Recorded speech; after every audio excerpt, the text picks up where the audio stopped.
A ideia de gravar esse vídeo é porque eu realmente acho que a Canon SL2 ela foi uma câmera injustiçada e talvez ela estava muito à frente do seu tempo ou até mesmo ela foi injustiçada pelo mercado que veio devorando ela. Eu tive vários amigos que tiveram ela, eu tive alguns alunos também, mas antes de eu entrar nesse assunto, eu preciso explicar o contexto histórico onde estava a Canon SL2 na época do seu lançamento. Se eu não me engano, a Canon SL2 ela lançou entre 2017 e 2018. Ela tinha o sensor Dual Digic Plus 2, que é o mesmo sensor que tinha na 6D Mark II. Isso tudo, ó, de memória, sem pesquisar, tá? E eu lembro que, ó, lançamento Canon SL2, data. Vamos ver qual que é a data que ela foi lançada. Junho de 2017 ela foi lançada. No Brasil, abril de 2018. E teve uma grande, né, comoção na mídia. A Canon fez um trabalho, que assim, é raras vezes que a Canon faz um trabalho na mídia brasileira, mas ela fez porque ela sabe que, como os equipamentos são muito caros no Brasil, uma câmera de entrada é algo que vale a pena você inserir um dinheiro ali em publicidade, porque aquele algo é para o mercado de entrada, que é o mercado que vende de fato. Porque vamos ser realistas, quem trabalha já no audiovisual ou quem já trabalha na fotografia tem seus meios de conseguir câmeras, certo? Você sabe isso. Inclusive vou falar sobre esses meios aqui no final do vídeo, onde você consegue trazer câmeras de fora do país com preço muito mais acessível, muito mais interessante, e assim você consegue se manter ativo no mercado, né? Sem precisar comprar nas grandes lojas de departamento, não que seja um problema. Se você é dono de produtora, você precisa de nota fiscal, precisa da baixa em imposto, tudo mais para o contador, então vale a pena você comprar em loja de departamento, mas o contato que eu tenho, que eu vou indicar aqui para vocês, ele também fornece nota fiscal e você consegue ainda assim manter um preço interessante. Mas, vamos lá. O contexto socioeconômico do Brasil era um contexto pré-pandemia. E neste contexto pré-pandemia, a gente tinha uma coisa muito interessante acontecendo. A gente tinha o do dólar mais acessível e o preço de equipamentos de audiovisual estavam mais acessíveis também. Eis que eu, que era o portador de uma Canon 7D, estava pensando em sair da 7D para uma 6D Mark II, eu não tinha o orçamento para ir para full frame ainda, tão high level. Talvez a 6D Mark I, mas eu só encontraria ela usada, e as poucas novas que tinham, eu lembro que eu estava estudando, o preço não valia tanto a pena por conta dos lançamentos da Canon mais atuais. E eu já era um cara que estava flertando entre foto e vídeo. E eu estava muito interessado no Dual Digic Plus 2, eu acho que é isso o nome, agora me confundi, não tenho certeza. Mas Dual Digic Plus, que é o sensor que estava na 6D Mark II, já estava interessado nela. Por quê? Para quem é dessa época da Canon, sabe que tinha um grande problema as câmeras DSLR da Canon, de quando você ia fotografar pelo Live View, pelo LCD da câmera, quando você clicava, a imagem ficava preta por 1/3 de segundo, aí ela abria e mantinha um delay de meio segundo, e aí ela voltava a mostrar aquilo, certo? E aquilo deixava a câmera mais lenta do que você fotografar pelo viewfinder. Por isso que até hoje eu tenho o hábito de fotografar pelo viewfinder, é mais rápido, é mais ergonômico, né? Por isso que até hoje eu vou fotografar aqui, ó, coloco o olho aqui, eu tenho mais nitidez numa câmera mirrorless, aqui dentro também tem, sei lá, 4 milhões de pontos de definição, muito maior que o LCD, mas eu acostumei porque eu fotografo muito mais fácil assim, mais preciso, eu não perco momentos.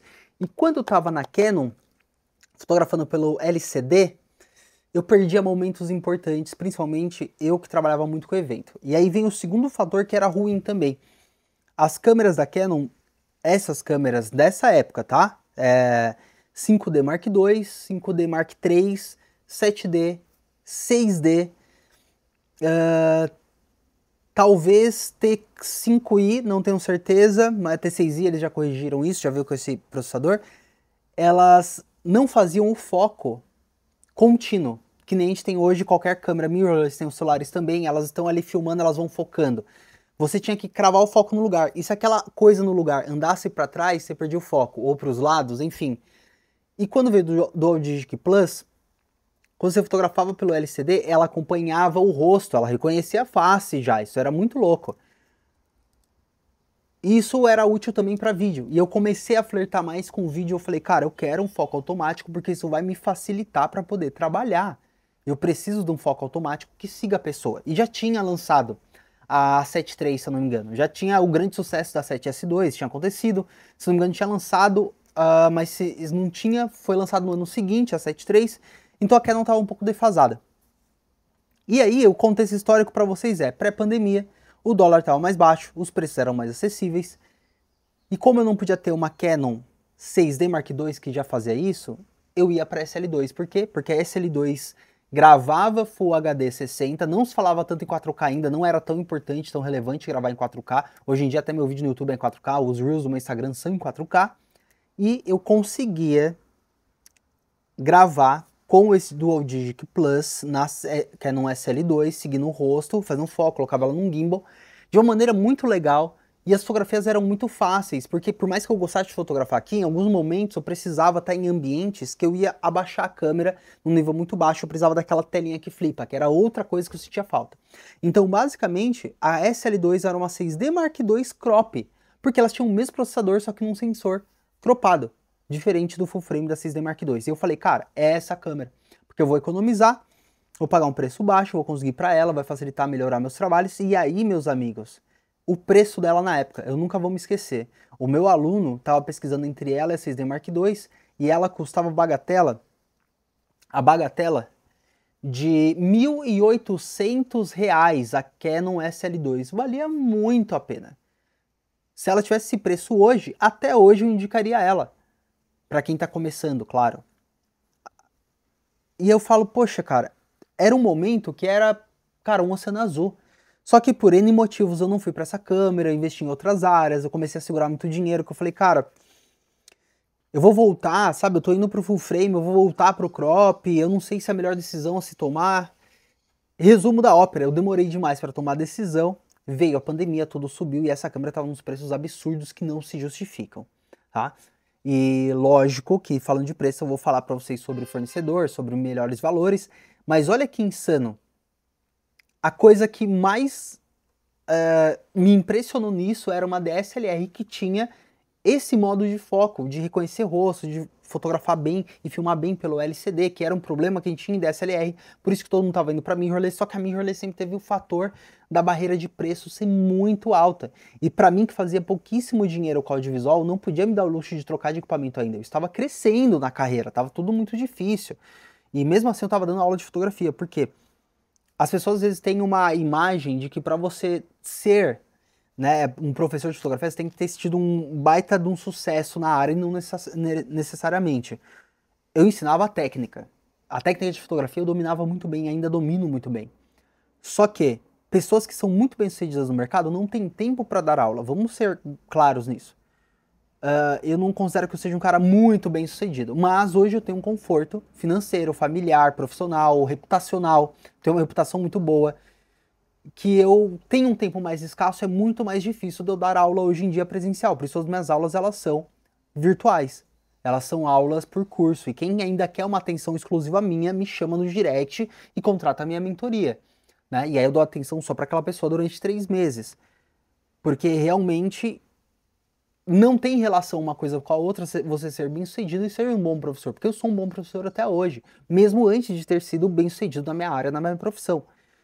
Só que por que eu acho que essa câmera foi injustiçada? Bem no lançamento dela, as câmeras mirrorless começaram a ficar muito mais acessíveis. E aí, vou até conferir aqui, e aí vem outra coisa também, a Canon demorou muito para aderir o mirrorless, é um baita de um problema para a Canon ela ter demorado para aderir o mirrorless, porque essa belezinha aqui, Fuji X-E2, já é uma câmera mirrorless, ela já fotografa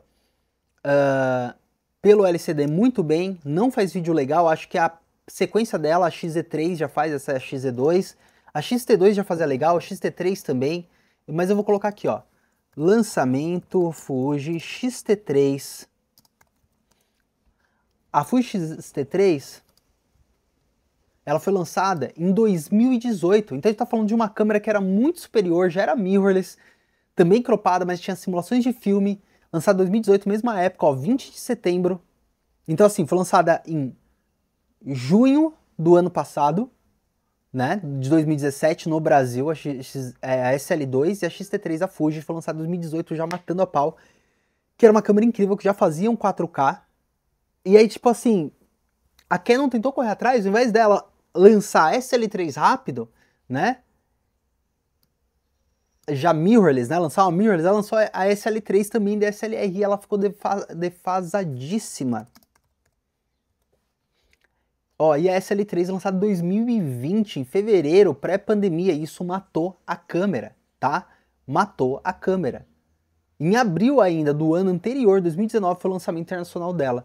Então a Canon se canibalizou por ela ter demorado tanto para entrar no mercado mirrorless. Ainda tem pessoas que trabalham de Canon muito bem. É uma câmera excelente, é uma câmera maravilhosa. Eu gosto muito das cores, eu sinto falta, só que tudo é muito caro na Canon.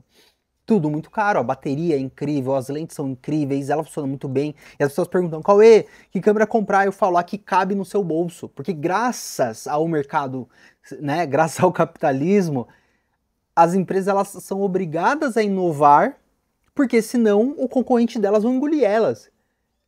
E aí quem ganha é o consumidor. Então invista na que for mais barato para você, a que cabe no seu bolso, e fé. Né? Inclusive, esses dias, um seguidor meu me contratou para uma consultoria. Ele queria uma consultoria de que equipamento comprar. Ele ia comprar uma grande montante de equipamento, upgrade de lente, me contratou para uma consultoria. A gente ficou 3 horas num bate-papo conversando. E a conclusão que chegou para ele é de que ele deveria ficar no sistema que ele estava, no sistema atual que ele estava, que era o sistema Canon, e investir em lentes que deixaria o setup dele mais versátil. Que o que ele estava precisando não era do 4K, porque ele já tinha, não era o C-Log, ele já tinha, estabilização no sensor ele já tinha. Não era, cara, era ele uma lente mais versátil que ela fosse acoplar tudo que ele tem para fazer tudo que ele faz, tá? E aí se você, bom, enfim, chegamos no ponto que a gente precisa. Se você precisa comprar equipamento no preço muito competitivo, equipamentos novos, lacrados, que vêm de fora do país para ficar um valor mais acessível, porque você quer o melhor para você, para o seu trabalho, eu vou recomendar para vocês a Loja da Foco. A Loja da Foco foi meu primeiro patrocinador, tá? Desde 1 ano e meio atrás, quando eu cresci meu perfil no Instagram, fiz meus primeiros 50 mil seguidores, a Loja da Foco me deu essa câmera que tá me filmando, que é a ZV-10, mais a 16mm da Sigma 1.4. E desde então eu sempre indico a Loja da Foco, são centenas de seguidores meus que já compraram com eles. Só que a Loja da Foco é o Fabrício e a Esther, são 2 pessoas. Então não é um robô te atendendo, não é uma big mega empresa, são 2 pessoas te atendendo. Você vai chamar eles no WhatsApp aí direto, vai falar que eu indiquei, você vai ganhar um atendimento diferenciado e você vai escolher seu equipamento. São dezenas de modelos de câmera, modelos de lente, tem também outros tipos por exemplo, eu falei do meu MacBook M4 que eu tô aqui, foi eles, né, que disponibilizaram para mim a ferramenta de trabalho que eu utilizo para fazer vídeo para vocês, para editar o material dos meus clientes. Então você precisa de câmera ou precisa de periféricos também, né, de computador e tudo mais, lentes, fale com a Loja da Foco. Escaneie o QR Code que está aparecendo na tela ou clique no link da descrição e você vai ser redirecionado direto para o chat com eles, tá? Diga que eu indiquei, explica a situação, eles vão te dar um atendimento diferenciado, vão te direcionar para o que você precisa. Algumas pessoas estavam em dúvida, uns seguidores meus, entraram em contato se era R10 ou R8, e aí o Fabrício explicou as vantagens e as diferenças de um equipamento para o outro, qual que vale a pena para cada trabalho, e não necessariamente o mais caro é o melhor para você. Às vezes, para o que você vai fazer, é direcionado uma coisa específica ali, e o Fabrício vai te ajudar no atendimento, tá? E a conclusão que eu quero para vocês é, vale a pena, né, uma Canon SL2? Cara, depende para quem. Porque hoje ainda é um investimento alto, eu não tenho ideia, eu vou até olhar no Facebook Marketplace, que é a minha base de preços de usados, né? Quanto que a galera tá vendendo, porque ainda tem um problema que a galera tem muito apego emocional ao equipamento no Brasil, é complicadíssimo. Mas, olha só, eu abri aqui a tela, né, do meu Facebook Marketplace aqui para vocês, e nisso aqui eu estou vendo alguns valores que é, ó, em Palhoça, que é uma cidade próxima daqui onde eu moro, Canon SL2 com a lente 50 1.8, 1850. Canon SL2 com a lente do kit, 2.990. Esse viajandaço, tá ligado? Viajandaço. Né? Eu consigo, nossa, consigo uma baita câmera mirrorless com esse valor. SL2 kit completo, é um microfoninho ali. Vou até abrir o anúncio para dar uma conferida. Mochila, microfone shotgun, 2 baterias, 2 lentes de kit, as 2 são de kit, tá? Tem descrição, é 1855, 75-300. Não usaria nenhuma das duas, se eu quiser ter um trabalho prime, né? Não usaria nenhuma das duas, mas é cara de loja, né? Por onde foi feita as fotografias. Isso aqui parece um acessório fisheye para celular, né? Tripézinho simples, 4.000 não vale mesmo. T5i, T4i, SL3, olha, tava 4.900, aí tirou o preço porque ficou, sei lá, com vergonha, 2.800. Cara, talvez a que mais vale a pena é essa daqui por 1850 e mesmo assim eu tenho, né, o fato de ser uma câmera tão desatualizada, né? SL3, basicamente é SL2, só que não esquenta tanto no 4K, que faz 4K na verdade, mas esquenta muito, mas faz 4K. Daqui a vender as lentes à parte, o flash à parte, cara, não sei se vale a pena. Em outras cidades, ou talvez outros os estados aqui, ó, tem preços melhores, 1.900. Sendo bem sincero, se você tá começando no audiovisual e precisa muito de uma câmera, para dar um pontapé inicial, talvez pode ser legal você comprar até 2.000, mas você ainda vai ter que ter um investimento de lente muito alto, tá? Vamos pensar aí, vamos estar pensando, né? Porque eu ainda acho que a ZV-10 é uma ótima entrada, né, para o mercado audiovisual profissional. A ZV-10 ainda acaba sendo melhor que essas câmeras aqui. Eu ainda prefiro indicar, por mais que ela seja mais cara, mas é um pouquinho que você vai sofrer um pouquinho a mais, guardando seu dinheirinho suado para lá na frente você conseguir investir ao investir essa câmera. Agora, se não tiver jeito, você precisa muito de uma câmera, SL2 eu acho que é o melhor caminho para você. E é isso, chegamos ao final do vídeo, queria ter muito esse papo com vocês, queria bater esse papo e trocar essa ideia mais firme assim mesmo, do meu pensamento, o quanto eu acho que essa câmera sim foi injustiçada, mas infelizmente os preços dela estão complicadíssimos, tem valor sentimental atrelado a isso, tem um valor emocional das pessoas em cima do equipamento, ou talvez tenha um valor que elas pagaram durante a pandemia, que essa câmera disparou, ela chegou a custar 4.000 reais na pandemia, como estão vendendo aqui a 4.000 reais, que eu achei absurdo, e não vale tudo isso. Acho que por esse valor você consegue encontrar uma ZV-10 usada por 4.000 reais, tá? Seria mais, tem as lentes, tem várias coisas que você tem que investir. Obrigado pela sua audiência, né? Eu vou deixar aqui linkado 2 vídeos que eu acho que podem ser interessantes para vocês.